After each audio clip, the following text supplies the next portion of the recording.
So my name is Michelle Nowak. I am a registered dietitian, which means that's why I went to school. My degree is in nutrition. Um, if you don't know what a registered dietitian does, we're kind of the bridge. We're the bridge between what you can find in a book and what a doctor is going to tell you. And the biggest role we have is we're the tool. How do we implement whatever it is your doctor is saying or recommending for you? I have been a dietitian when I did the math. I can't believe this, 25 years. Um, and it's been awesome. I've had lots of different roles. I worked in a WIC clinic, I've worked in a hospital, I've worked as an outpatient dietitian. In all those roles, I got to do something cool, and I taught a lot of cooking classes, which is kind of how I stumbled on New Leaf. Is I no longer work and haven't since my second was born. For 18 years, I've moved 7 times in those 18 years and had 3 kids. So it just wasn't possible. It is a great role, and my kids got a lot of testing, and a lot of my continuing ed was about how best to feed a family and take care of them. So because I have not practiced, but I want to keep my license, I do continuing ed. And topics like this are exactly why what I do my continuing ed on. How do we eat? How do we eat better? How do we make good food choices, not only for ourselves, but the planet and all of those things? So if you were at Vicky's talks, I got to listen to them. Wow, they're full of great information. So we're totally different levels. Like the chemical level in the nerd in me was really happy with her talks, but I couldn't give those talks. So for wheat, what we're looking at is some very basic things in terms of what they bring to the literal table. Carbohydrates, which sometimes get a bad rap, but they are a source of both complex and simple carbohydrates. They are a great source of fiber, particularly insoluble fiber. They are a good source of plant protein. And for many people in the world, plants are their main source of protein and animals are their secondary source. The more research that's being done, the more we know that this is a good thing. So this is a good way to get plant protein in. It's a great source of B vitamins. It's a good source of minerals, particularly iron, copper, zinc, and magnesium, which are all really important. And I'm going to explain a little more, but I wanted to explain why I put all the other names on with all the B vitamins. So there have been a lot of people in social media now saying, if you can't read what's in your ingredients, you shouldn't eat it. Those are the chemical names for those B vitamins. So a lot of people don't know that. And so you read pyridoxine or pantothenic acid and think, oh my gosh, what are they doing to me? It's just a vitamin. It's good for you. So I wanted to put that on, just not to scare anybody, but to recognize that they have weird names that not everybody knows. We call them B vitamins because it's way simpler. So this is just more information on the slide I just had up. And the big thing that I wanted to talk about with this a little bit more is, for one, remember, we all need all of these things. We all need carbohydrate, we all need protein, we all need fat. In fact, most of us need about 50% of our calories from carbohydrate. Carbohydrates are scary to many people for many different reasons, but it's really important to get enough carbohydrates. They give us energy. They help fuel us throughout our day. Fiber, though, is a big bonus, particularly in wheat. There are 2 types of fiber. They're a form of carbohydrate. They are soluble and insoluble fiber. Soluble fiber would be like when you make oatmeal and you get that nice gooiness. That's soluble fiber. It kind of gels in the body. Insoluble fiber for my kids would be the stuff that you have to chew a lot. It's the stuff that doesn't really get broken down by the body, but it's really beneficial in your body. It helps add bulk to the stool, and it ensures that those little happy bacteria that you have in your gut stay very happy. You want them in their prime health too, because that'll keep you in good health. Proteins, we always have to have good sources of protein. Plant protein, animal protein, they all have building blocks. Plant proteins just don't have all of them. They're not a complete protein. So when people say, I had to eat black beans and rice because each has the complement to all of the proteins, whereas animal proteins already have all the amino acids or all the building blocks they need. So regardless, in a diet where we eat lots of different things, plant proteins have their place. The B vitamins, while they have crazy names, they're super important. We use them in our brain health. Our metabolism requires multiple layers to give us energy, to assist in the metabolism within our cells. In addition, things like zinc, many people take zinc when they start to feel a cold coming on. It's really good for immune health, and wheat has those. And then the minerals, iron, most people know helps with making sure that we have something to attach oxygen to in our blood. Copper and zinc, they're super important in cellular health, and phosphorus is super important in bone health. All right. So this is not anything you really need to study or understand, except that the little yellow part is the germ. That's where the fat is, where the fat soluble vitamins are in wheat. Many of the minerals, this kind of outer, they show all the layers on the right side of the diagram. That's the germ. That's the fibery part of wheat that when we mill it, we take all the germ and all the bran. I'm sorry, I call them both germ. Bran is the right side. We take all that away when we make flour, and we're left with just the endosperm. That's the starchy part. That's the part that makes great bread. But it's also the part that doesn't have a whole lot of fiber. And I'm going to explain why that's so, so important. All right. So in our talk, we're talking about wheat. Specifically, what I want to encourage people to do is do whole wheat.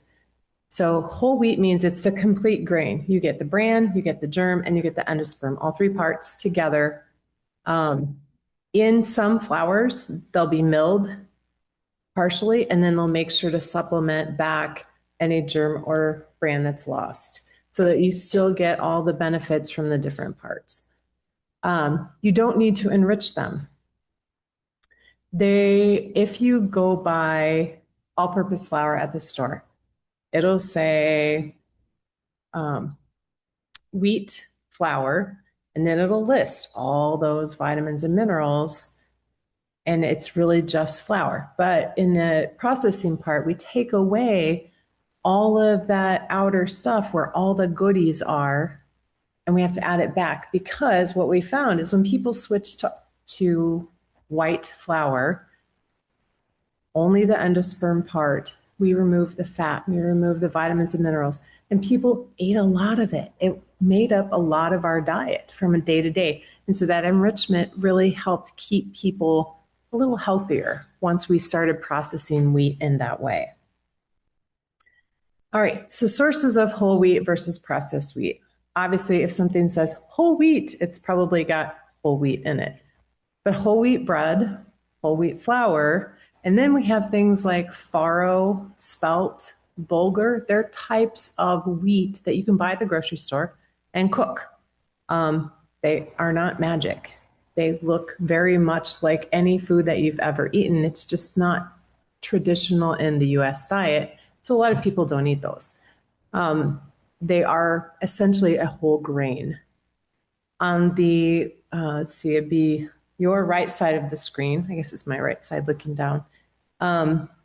All of those foods, particularly in the US, are made with processed white flour. So white bread, pasta, couscous, if you've ever had it, is a little tiny, looks like rice, but it's actually a little pasta.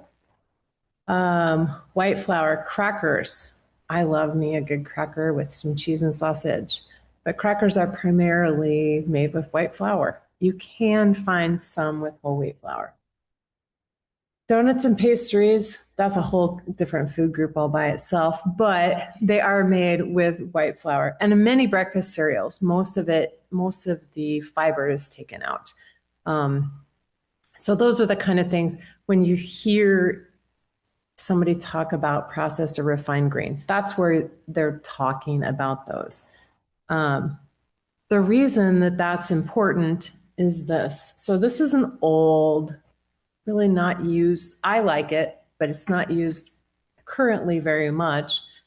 And it's the My Plate. And it was designed to help make it really simple.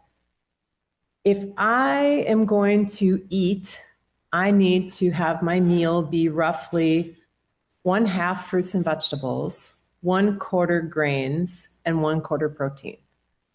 Just try to be as simple as we possibly can be. That's what it's about. The grains, however, most people are in that processed refined grain category, fulfilling their grains on their plate. And the problem with that is most of the US gets 10 to 15 grams of fiber per day. The recommended daily intake is 25.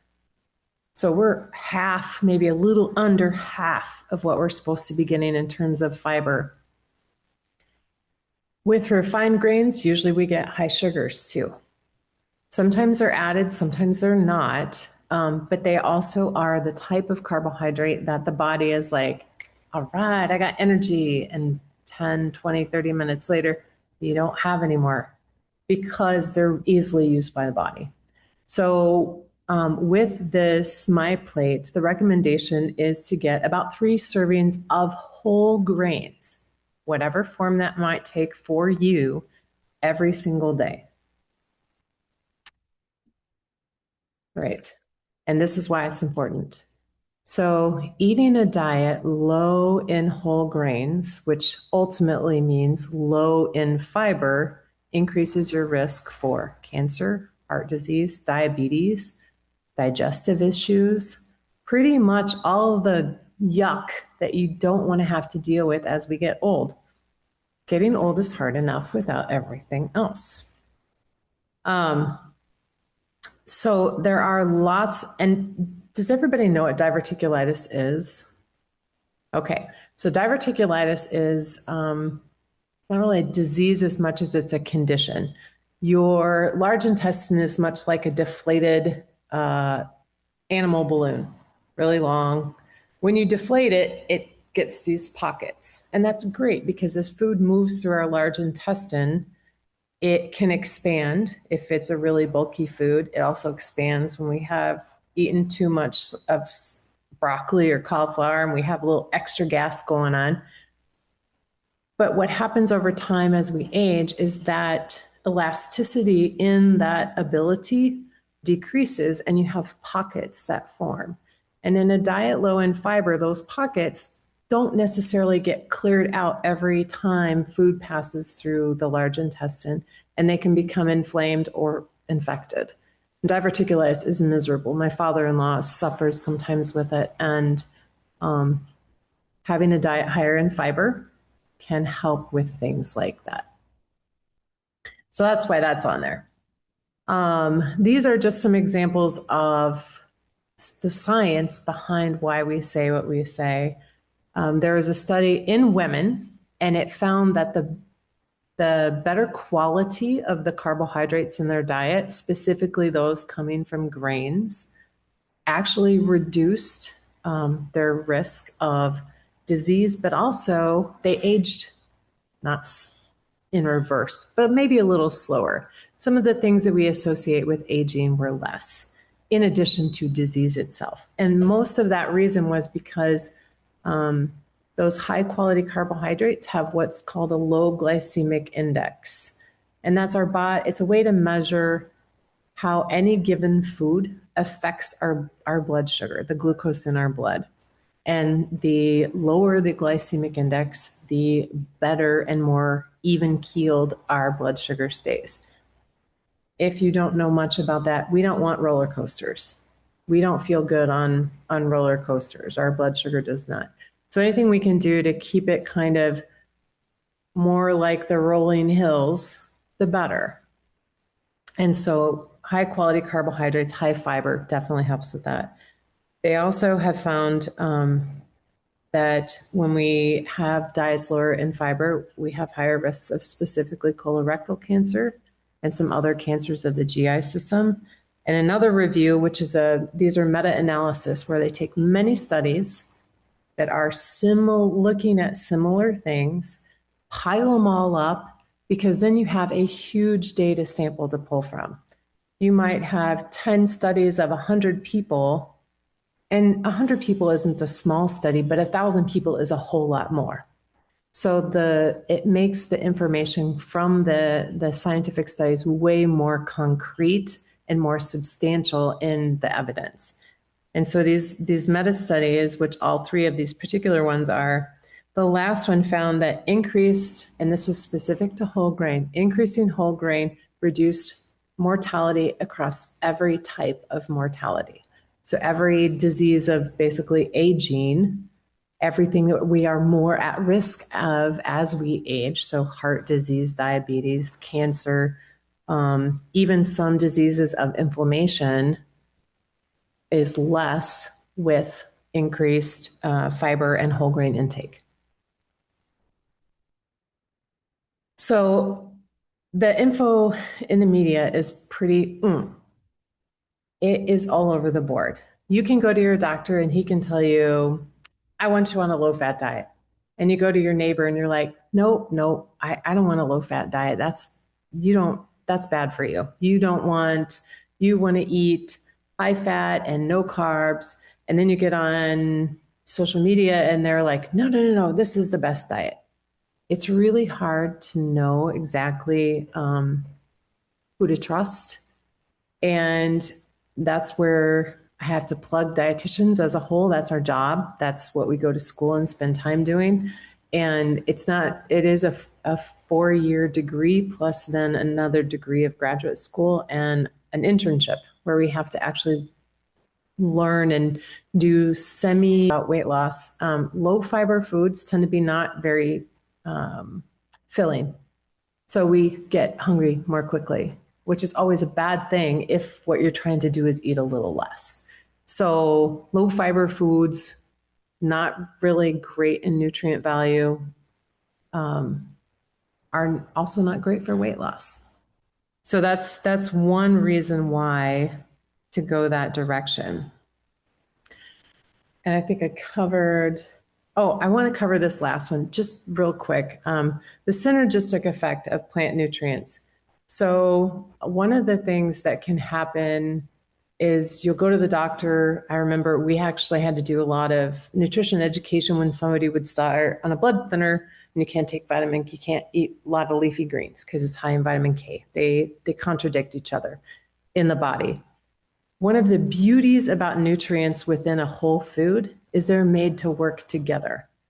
So unlike I'm going to take iron today and I'm going to take this today and I'm going to take that today, the whole food, and wheat is a whole food, when we eat it as a whole grain, is all those nutrients are going to work for you.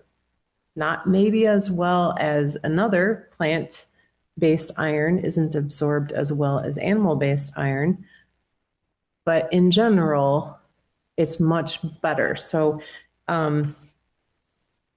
nutrition and metabolism are really complicated subjects, but they're really easy to make it sound like it's simple. And it's not. Nothing in our body is simple. It all works in these crazy, mysterious ways, which is glorious, but it's also complicated. So whole foods work great together for you. So this is a big question in two ways. What if I'm gluten intolerant or have celiac disease? So people who must go gluten-free means that they have an inability to deal with in their body a protein in wheat called gluten. And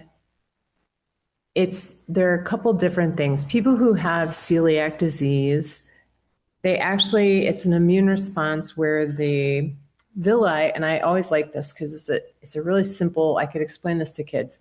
In your small intestine, you have villi. They look like fingers up in a microscope, and they look like widespread fingers. And the reason is because That increases a lot of surface area. Like if you spread out all of those ups and downs and you have tons of cells ready to latch on and absorb things. In celiac disease, inflammation causes those villi to swell, and then you get to this. So you only have this surface area compared to all of the space between those villi. And so that causes real physiological damage that they can find on biopsy. So they avoid gluten because that is not good. You can lose weight, you don't absorb nutrients well, it's miserable. A wheat allergy is much like any other allergy. It will produce a response in the body that is anaphylactic in nature, meaning it could cause you to have trouble breathing. So both of those conditions must avoid wheat for them to stay healthy. Gluten intolerance is a term that is used, or gluten sensitivity. People may not tolerate this particular protein very well. And because we're talking about wheat, it's important that people understand gluten-free diets aren't for everybody, but some people feel better on them. And in order to know that, they do two things. They rule out celiac disease, they rule out a wheat allergy, and then they take you off any wheat products for a couple of weeks, like strictly. And then they bring a little bit back at a time. And these aren't people that necessarily have what we would think of as a sensitivity. My daughter's friend, her acne is better without gluten.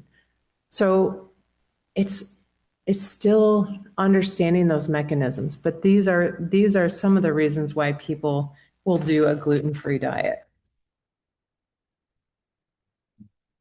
And there are lots of options now. 25 years ago, when I got out of school, there were next to none, and it was disgusting.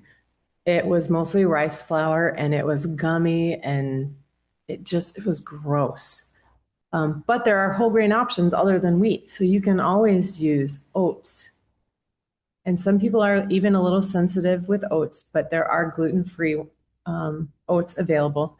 Rice, quinoa, which is not a true grain, but it has nutrition properties similar to a grain, and sorghum. All right, making sure I'm staying on track here. All right, what to look for on the nutrition facts label.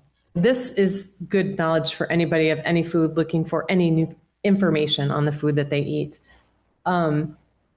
Two things that are really important if you're looking for whole grains on the label itself. One would be serving size, which is up at the top. And not everybody has a kitchen scale. That's the most accurate way. But the volume measures are pretty close. And then looking at under total carbohydrates, you can see dietary fiber. So having something with 3 or more grams of fiber when you're looking at your grain products is a good indicator that it's a whole grain, it's going to be good for you. Total sugars underneath that isn't as important as is added sugars. And this is, again, getting to the MyPlate recommendations of lower refined sugars or lower refined carbohydrate, lower sugars in our diet. Added sugars are when we add honey, maple syrup, plain old sugar, high fructose corn syrup. That's where those come in. And the fewer we can get, the better. All right. I'm actually going to show you this cereal. It's one of my favorites. But my point in this is what to look for in the ingredients list. And here we have wheat flour, wheat bran. So they added more of the stuff from the processed wheat, whole wheat meal, which is just not quite flour, but the whole grain. It does have some cane sugar, spelt flour, which is another relative, barley flour, millet. Doesn't have to be enriched at all. There's no added vitamins and minerals in this because it's all already there. So that's the only thing I wanted to point out, that's what we're looking for when we're looking at our ingredients. So I did this more times than I can count when I did work, and I do it every day with my kids. trying to help them have good, healthy diets. What would my diet look like if I wanted to get at least 3 servings of whole grains every day? Breakfast could be a breakfast barley or salad. And I know that sounds weird for breakfast, but it's not that uncommon. And a whole wheat or high fiber cereal. So I think the easier thing is going to be to show you my examples, and I'll hop back and forth. So this is that cereal called Heritage Flakes. It's really yummy, but it is really high in fiber. So gotta watch your serving size. An oldie but a goodie, shredded wheat, whole grain wheat. That's the only thing in here besides a preservative. That's it. There's nothing else. And you could even mix and match and do half shredded wheat, half frosted shredded wheat if you like a little sugar, and you'd still balance out those added sugars and get all the fiber. So another oldie and goodie, plain old grape nuts. Again, ingredients, whole grain wheat. It does have malted barley flour, salt, and dried yeast. And this one does have some added vitamins and 2 minerals. Still a great one. 1 serving, which is just a small half cup, has 7 grams of fiber in it. So another great source. So then you get to lunch. Lunch could be a sandwich on whole wheat toast. And if you eat 2 slices of bread on that whole wheat sandwich, that is 2 servings of whole grains right in that sandwich. Or you could do a veggie and green salad with protein. And some of these things, our next class is going to be me letting everybody try and show you some of these things live and in person. But it could be a Mediterranean farro salad or tabbouleh or a whole wheat pasta with grilled veggies and chicken. And dinner might be something similar. So it just depends on if you're a sandwich kind of guy or gal for lunch, and then you eat more of an American style dinner with a protein and sides. So I do have some examples to throw in here. It does taste a little different, but they do make whole wheat pastas. So this is whole wheat linguine and whole wheat fusilli. They're chewy, so you might have to cook them a little longer. They do taste slightly different. You get more of that whole wheat flavor, but they work really well.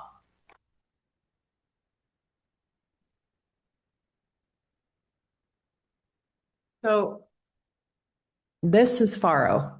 And you guys, when we're done, are welcome to come take a look at all this stuff. It looks like little bitty wheat berries, because it is. It's delicious. I actually have a recipe that I was testing for next week that I made this afternoon, so it was ready for my kids. And this is what it is. And it's fantastic. And it's at Woodman's. You don't even have to order it. Actually, all of this is from Woodman's. So it's not special order. You don't have to go to Timbuktu to find it, which is important. We don't make change if it's hard to do, hard to get to, hard to find, hard to access. So our serving sizes are half a cup of whole wheat pasta, 1 slice of whole wheat bread. Ready to eat cereal, I have 1 cup up there, kind of. Some of them are a little more, some of them are a little less. Flakes, bigger serving size. Grape nuts that are this tiny, smaller serving size. So that's why you look at the serving size. And half a cup of cooked farro or another wheat berry. So here is the thing that I want to share a lot. Increasing fiber can give you gas, can make you bloated, it can make you feel kind of not great. So my recommendation is do it over time. Nobody hopefully tries to change their entire diet in a day. We give ourselves space to do it slowly. And the same is very, very true with fiber. So do it over time. The microbiome, that's all those little bit happy bacteria in your gut that help keep you healthy. They're really happy when you have a really high fiber thing. They don't care about the gas they give you, but you do. So there are things like Beano I usually take Beano if I haven't eaten one of like my heritage flakes in a while, because my gut will say, I am very happy and I will not be. Or using something like Gas X, and it breaks up, takes the big bubbles and makes them smaller so that they're much less uncomfortable. Make sure you drink plenty of fluids when you increase your fiber. You want to keep the stool soft. You don't want to increase that fiber, and now all of a sudden your body is freaking out because you didn't add water to make it softer. And I do recommend, if you eat really high fiber foods, don't take your vitamin supplements with them. That is one time where they'll interact, and it's not a good thing. It's not that they won't give you benefits, but they give you less. Those same things, there's a great example, spinach. Spinach is actually quite high in iron, but there's a substance in spinach called phytate, and phytate will bind up your iron and not let you have it. It doesn't play nice. So sometimes the fiber in our foods will impact how our vitamins are absorbed. They kind of interfere. So really high fiber foods, maybe only the heritage flakes would be that high in fiber. Just be cautious. Take them a little earlier, take them a little later. Give your body time to have the gap. All right, we went through those. I am flying through all of this, so I'll have plenty of time if you have questions. So can I mill my own grains? Yes, you can, if you choose to. You don't have to mill your own grains. The reason why is you can buy whole wheat flour, you can buy einkorn flour, which is a higher protein wheat. They are available. Again, I bought all my groceries at Woodman's so that everybody knew I didn't have to go very far.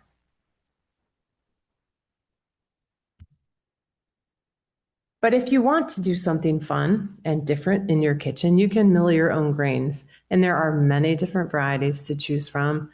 There are some that are electric. There are some that you can crank your own. So if you really want to go back in time and use your muscles, you can do that. So if that is ever something you choose to do, there are good reasons why you might. Let me go. I'm going to go down first. So this is why. Fresh milling preserves the nutrients better than anything. It's just like, why does a tomato right out of my garden taste better than the tomato I bought at the store? It traveled about 20 feet, and I picked it when it was ripe. And like the tomato that's grown in Chile, underripe, brought to Green Bay with gas in the truck or the container that it was shipped in to ripen it, and it never had time to get good flavor. So milling is totally possible, just not everybody has the time or space to be able to do that.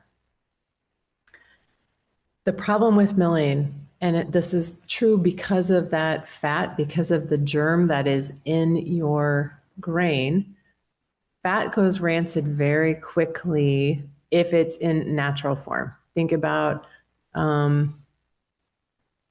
what is a great example of this? If you leave out, this is a great example. If you leave out an oil and you don't close it, and you leave it set on your kitchen counter wide open for a week or two, the next time you use it, it'll start to have a funny flavor because the oil starts, when you add oxygen to fat, the oil starts to break down and it creates not pleasant flavors. And so that's rancidity. That's the fats going bad. And so you only want to mill flour or mill as you use it instead of for long term or long quantities. So if you mill, 3 days in the pantry is all it lasts. So I want to make a loaf of bread. I'm going to go mill my flour. I probably should try to only mill what I need for that loaf of bread. If I know I've got a lot of baking to do, I want to go ahead and mill it all because I have time today. I can put it in the fridge for a week, or I can freeze it for up to 6 months. So if you're like me, I have lots of interesting things in my freezer because I forget that they're there way longer than they should be kept in the freezer. The other thing though, my oil example is a good one. It's got to be airtight. Any oil, even in the cold, can cause, or any oxygen in the cold can cause it to oxidize much slower, but it'll still happen and it'll get that off kind of unpleasant flavor. The other thing is because different types of wheat grown in different locations and different climates in where we're using things, it's not going to act the same as what you bought off the grocery store shelf. So if you're making family dinner for the first time in like 5 years, don't bring out your best recipe and say, I'm going to melt some flour and I'm going to make this, because it might not turn out. It's really important to give yourself time to experiment with that and go forward with that, because it's a plant. It doesn't grow the same in every location, and it doesn't behave the same way in every location. If you're at altitude, you have to do different things with your recipes because of the change in pressure as the altitude goes up. So it's similar to that in the scope that you have to give yourself an opportunity. That's why it's different from what we buy off the shelf, because you just did it. Everything's fresh. But the nice thing is all the vitamins and minerals are also fresh. Some availability of vitamins and minerals goes down over time. So anytime we can, again, my tomato example, go out to the garden and pick it or get it shipped from Chile, big difference in their actual quality of nutrition. One thing that Vicky said in hers that I didn't know, and I was happy that I listened to it, the wheat berries that you use to mill your own flour, that's what they don't look like berries, they look like that. They can last years in a dry, sealed, cool place. So I was fortunate enough to live out in Utah, and the Mormons there believe in long-term food storage, making sure you have enough food to last a year or more. And so they buy things in these huge quantities, and they have perfected the art of sealing containers over and over again. And so I have a friend who has her cooking blog, and she mills her own wheat, and has these big 5-gallon buckets of wheat berries, but they are vacuum sealed every time in between, so all the air is removed, and they'll last for years. So that's one thing to be really careful about. Now, here's the cool thing, and you'll have to correct me on this because I'm not from Wisconsin. So I don't say town names right. I can say Ashwaubenon, and I can say Wapaka, and I can say a few other places, but some of them, which seem obvious to me, are not easy. But the beauty is, locally, we have, and this is Wisconsin, we have lots of great places to buy whole grains, including wheat berries, which you would need if you milled your own. They also have whole wheat flours, other whole grain products. I have ordered from Heartland Craft Grains. They are in Lodi. Did I say that right? Woohoo! But they do ship. So the cooler part is that Voyagers, and I think a couple other places, actually sell their grains in the store. So you don't have to go to Lodi and you don't have to pay for shipping. You can just go to Voyagers, buy one of their delicious items, and pick up some of these fantastic flours and wheat berries if you would like. Nationally, most grocery stores are going to have things with whole grains. The farro that I buy on a regular basis is from Bob's Red Mill. And if you've never tried their products before, they're fantastic. They have huge variety. They also sell kamut. Kamut? I think it's kamut. It's another wheat berry grain. They're just different regions grow different types, and that's why they have different names. They have Well, I have the wheat bran and the wheat germ that are also by Bob's Red Mill. So you can buy those and add those to your own baked goods. I'm going to make banana bread this week, and I usually add wheat bran to my banana bread to give it a little extra oomph. Because if I add too much wheat flour, my kids won't eat it. It'll just get moldy on the counter. And then there's also a really great resource if you're really into grains and kind of traditional farming and how that all came about. The Whole Grains Council. And is there any way, James, that they can get to these links? I can actually put this. Sweet. So then you don't have to write anything down. You can just go to the presentation and click the green ones, and it'll take you right there. But they have lots of great resources for shopping, but also just in general information about how to use grains and those kinds of things. So I have 3 foods up here that I intentionally brought that people would be like, oh, that's not good for me, but they're not bad. Triscuits. So have you ever read what's in Triscuits? 3 things, which makes it really great. Whole grain wheat, canola oil, and sea salt. That's it. I want a cracker. Go reach for some Triscuits. These are the kind of ways that we can get whole grains in our diet without reinventing the wheel, without feeling like we're so deprived of foods that we like. And that's super important as a dietitian. The most important thing that I do is find ways to bring joy or keep joy in what we're eating at the same time meeting whatever our health goals are. So it's really important to find the balance. Wheat thins make me happy, or I'm sorry, these are Triscuits. They make me happy. Wheat thins aren't terrible either. One of the kickers about these is you have to watch your portion size, like 16 pieces or maybe half the box, depending on the day. So there are more ingredients, but whole grain wheat flour is the first ingredient.